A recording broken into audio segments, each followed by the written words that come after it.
I collect Funkos, sports cards, stuff like that. Yeah, exactly.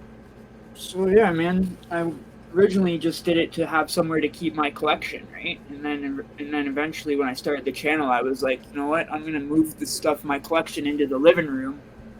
Put all my stuff, my whole collection, in the living room, and made this into the YouTube channel office, right? Nice. Because I'm like, it's my own pad. I'm like, what am I hiding this stuff for? I might as well put the stuff out in the living room for people to be able to see the stuff. It's only me here, like, Yeah. right? I'll tell you one thing though. Your channel has come a long way from whenever you were recording on that goddamn laptop and it used to zoom in and Oh then yeah. zoom out Oh and yeah. then zoom. You remember that? I remember. It would pace my face around the screen. Yeah. The first time I ever watched it, I was like, Yeah. is he doing this on purpose? Is this like an artistic something or other? You know what I mean? Yeah. After the third time I saw it, I was like, no, he's not doing it on purpose. He don't know how to turn the shit off. Yeah. Exactly. Somehow it got on that face capture thing, and I couldn't figure out how to get rid of it. Yeah, it's come a long way with the editing and stuff like that. I figured out a different way to edit. It's a lot of work. What I do is I'll take the video and put it on a thumbstick, right? Save it onto a thumb drive, and then I put it in the back of the PS5, right? Mm-hmm.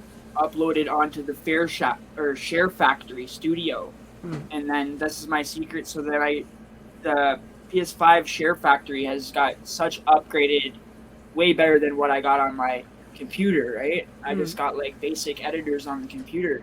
So with the Share Factory on the PS5, it was like, on the PS5 they put a whole bunch of really good, under the hood of whatever's in there is really good, right? So anyway, that's how I've been doing all that editing on the PS5, and then it's working. I load it back onto the stick and then put it back on the computer and upload it. It's a lot, but yeah, it sounds like a lot, and unfortunately, do you know what a codec is?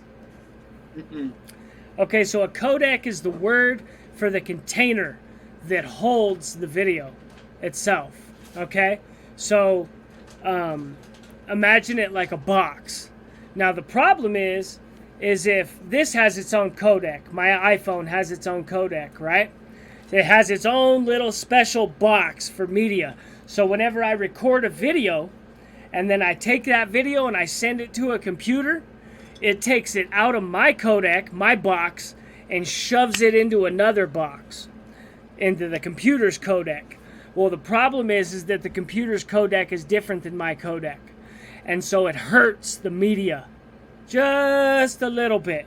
This is why whenever people screen record and share videos and stuff, you know how eventually the video just looks like shit? Yep. That's because it's been stuffed into 8 different codecs. Okay. And it keeps damaging it every time. Like when me and Endlessly take pictures or photo shoots or whatever, right? Say if she takes them on her phone, saves it on her Facebook Messenger or whatever, and then later on I want the picture, so she'll send it to me or something, to my computer, and then all of a sudden I'll upload it to try to do something with it, like to Photoshop and do some stuff on a thumbnail, and it'll be so blurry, and it'll be like she has an iPhone. What the hell? You know what I mean? It should be crispy clear with her iPhone, but what you're saying, I guess this Kodak, it blurs it, distorts the images. It damages it. Well, what are you doing? Are you Photoshopping it? Is that what you're trying to do? Is Photoshop it? Or I don't have Photoshop, but I use Paint 3D. Okay. It's called. It just came with my computer. That's the one I use on my computer. It's got a mind of its own. Yeah. But it works to take out the stuff you need to take out, like what Photoshop does. But Photoshop's way better, obviously. Sure. Sure. Eventually, when I get, start making money from this stuff, I'll get better stuff, right? You can always have room for improvement, right? Absolutely. No, you're doing great, Doug. You're doing great. You've monetized, right? We're close. We have we're kind of monetized halfway. Like we got the super shares, the super chats, all that kind of stuff, but we don't have the ads yet. Now we're in the middle of trying to get the AdSense and the ads going and everything. They send you a pin in the mail, supposedly. Okay. So that's what I'm waiting for right now. Yep. Yeah, you're in good shape then.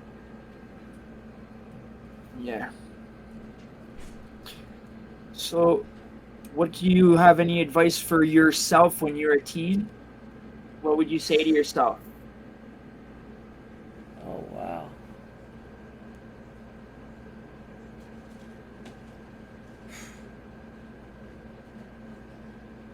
That's a really good question.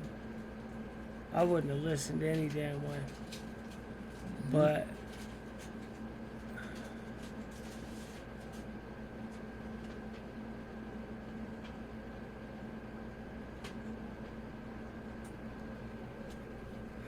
advice. We also didn't have cool dudes to watch on YouTube either. Yeah. You know? I mean, advice whenever I was 17. Shit, I was already from the hood. So I was already gangbanging in full effect. I was on the run when I was 17.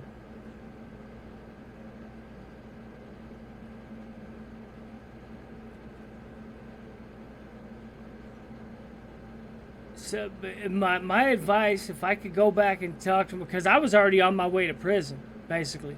The ball was already in motion at 17 years old. I had already caught so many cases as a juvenile and was on the run from them, so I was going to prison whenever they caught me anyway.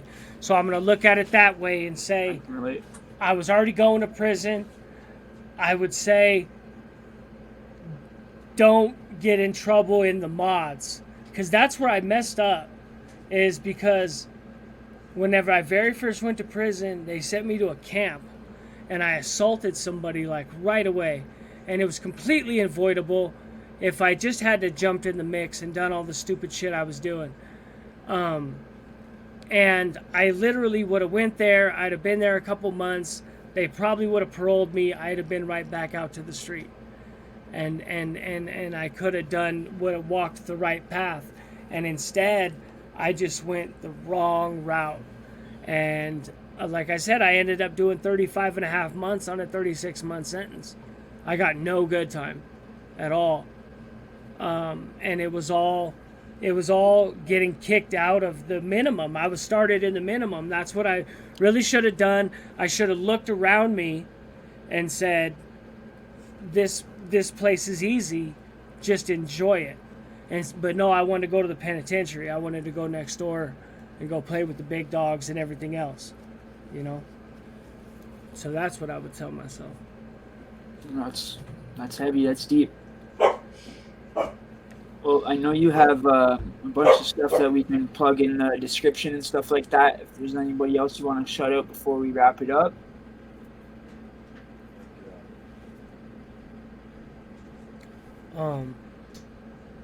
You know, shout out to Vegas Profile Stories, because he really has been, and Big Weavy, you know what I mean. They were a big part of it, and they were a big part of, you know what I mean, pushing me whenever I wasn't feeling good about myself or feeling good about my channel, you know what I mean, or whatever. You know the stuff that we go through. You know, Am I doing it right? I'm doing it wrong. What's wrong with it? You know. And yeah, you know, just and shout out to people who try to help each other, man, on YouTube, because there's a lot of people that go out of their way to try to burn people down, because what, you know, because who God only knows. Oh, I think he's lying, or I think he's telling a story or something like that. You know, oh, God forbid somebody told a lie on the internet. You know what I mean? I mean, it's the internet, dude. And these people just, they go crazy with this, just trying to burn people down. And I understand why. It's because whenever you burn people down, you get all these people in your chat, and it looks like you're like, damn, I got like 80, 90 people in my chat, you know, but all they're there for is the shit. Yeah. And then as soon as you take away the bowl of shit, all the flies leave. And you'll see that with a lot of channels that really embrace the drama and the you know what I mean? And then as soon as the drama's gone, all those people go away, dog. I know. I never understood these channels. I'm not going to say which ones. You probably can just know. But like some of these channels their whole channel is based on speaking on other people, speaking on the same people over and over. The reactions, they react to these videos, and it's like, dude, get off. If you react to this guy making fun of this guy, but if it wasn't for him, you wouldn't even have a career. It's all you do is talk about this guy. You know what I mean? There is it's funny. There's some people out there who make whole channels off other people's names. Even they'll even use other people's names. There's the troll dude, or not the troll, the lolcow King Cobra JFS, and then some completely other dude runs a channel called Bite Size Cobra Bits. And everybody thinks that it's Cobra's channel, but it's not even Cobra's channel. It's just some other dude making a bunch of money. Yeah, I know. And these guys, a lot of them too, are making channels with no face channels and stuff. Yeah, like that. Yeah. I even tried one like that. I'm not going to tell anyone until it gets a little bigger, but I have a channel that doesn't have my face or anything on it too. It's got like 4 subs now. Yeah. I've thought about it. Some of those channels are funny. I've actually got a soundboard, and I've been trying a beat machine that like you can load sounds in and stuff like that. But I've been trying to get them to get it to work. They said, nah, you got to buy this new software. So I got to get $70 together to get this software. But once I get that, I'm gonna start playing with the beat machine too, and start, you know what I mean, start trying to learn some stuff. Nice. That's my next little goal here. That's gonna be fun. You know, that's gonna be fun, bro. But well, you're doing great over on your channel, man. I appreciate you coming on.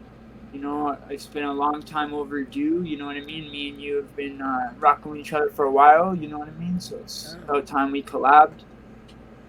Appreciate you coming on and telling your story, bro.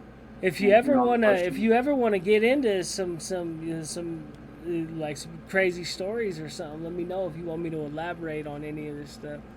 You know what I mean? Sure. Because that's what I've started to get into, is trying to like tell some of these stories. Like I told one about dealing with the cartels the other day. You know what I mean? And you can really get, you know, there's a lot of stuff like that. You don't think about it at the time, but look back on it now, and it's like this was just kind of part of the scenario, just kind of part of life, was dealing with these dudes because they're around. If you're dealing dope, you know what I mean, the cartel's going to be around. They're going to be there. But yeah, I just been kind of trying to focus on I've been kind of trying to focus on stories that people can't make up, because there's a lot of people on here making shit up. Right. Yeah, that fucking ruins it for all of us. You know what I mean? Yeah. So I'm trying to come with stories these days that are just, it's too authentic, homie. You can't, you know. Makes sense. Makes sense. You know, I know my viewers want me to get back a couple of my stories out there. You know, that's how I started the channel, was talking about myself and my own experiences, what I went through, right? You remember that when I first started, I'd speak about my own fights or my own whatever I've been through in there. So I got comments like a couple weeks ago, like, oh, come on, you know, bring your story, tell us a story, bring your personal stories back instead of always interviewing and, you know, other things, right? So it's always good to switch it up for the viewers. Yeah, absolutely. Sure. Absolutely. All right, everybody. We'll see you in the next one. And make sure to go subscribe to Gangish. And make sure to like, share, all that good stuff. See you in the next one. Later, brother.